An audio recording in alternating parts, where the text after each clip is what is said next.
Bundy was a mass murderer in the 1970s who is suspected to have killed over 100 women. His murder spree impacted many lives in America and changed investigative and security efforts forever. Here are some of his victims coming back from the dead to tell their stories. Hey guys, and welcome back to Murder Today News. Today we are going to be interviewing some of Ted Bundy's old victims. First off, we've got his girlfriend, Elizabeth Colfer. Let's get to it. What was it like being Ted Bundy's girlfriend? Well, it was pretty great. He was really nice to me. We dated for 6 years. I even thought he was the one for me. When did you become suspicious of him? Well, I found a meat cleaver in his desk, and I was suspicious of all the local murders, so I started connecting the dots. So did he try to kill you or anything after that? Well, after he was arrested, he called me and told me he wanted to kill me just because. How did the cops not find out right away? Well, they really didn't focus on serial killers. What do you think changed because of his murders? For sure, the stranger danger aspect. We were taught to be polite to people, but now we're just taught to ignore them and mind our own business.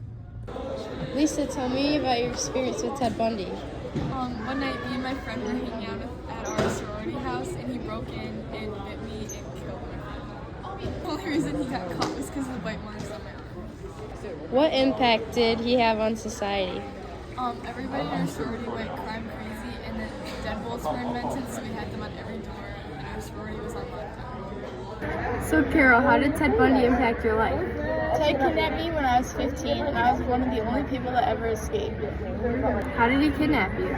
I was just walking home from my friend's house when I saw him in his car, and he looked injured. He asked me for help, and he was just so charming, and I thought he was a nice guy.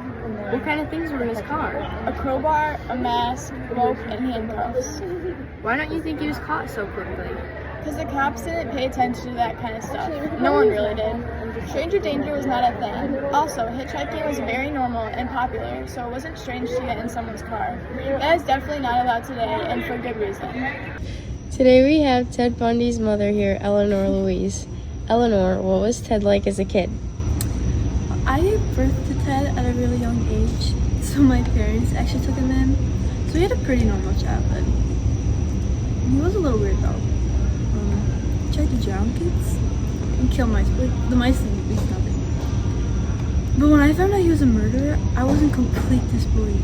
I never thought my Teddy would do anything like that. We're back in the studio. In conclusion, Ted Bundy was an awful man who changed people's lives forever. He took advantage of people's kindness and the police lacking an interest in murders. He pulled one of the highest killing sprees in history, and it's confirmed that he only killed 30 people, but he could have killed hundreds. People are educated now about self-awareness, self-safety, and stranger danger. Home safety features were also created, such as the deadbolt lock, and police and detectives have come up with new technology to solve murders and crimes faster. Even though detective technology has further developed, bodies are still being found of Ted Bundy and other murders victims from the 70s.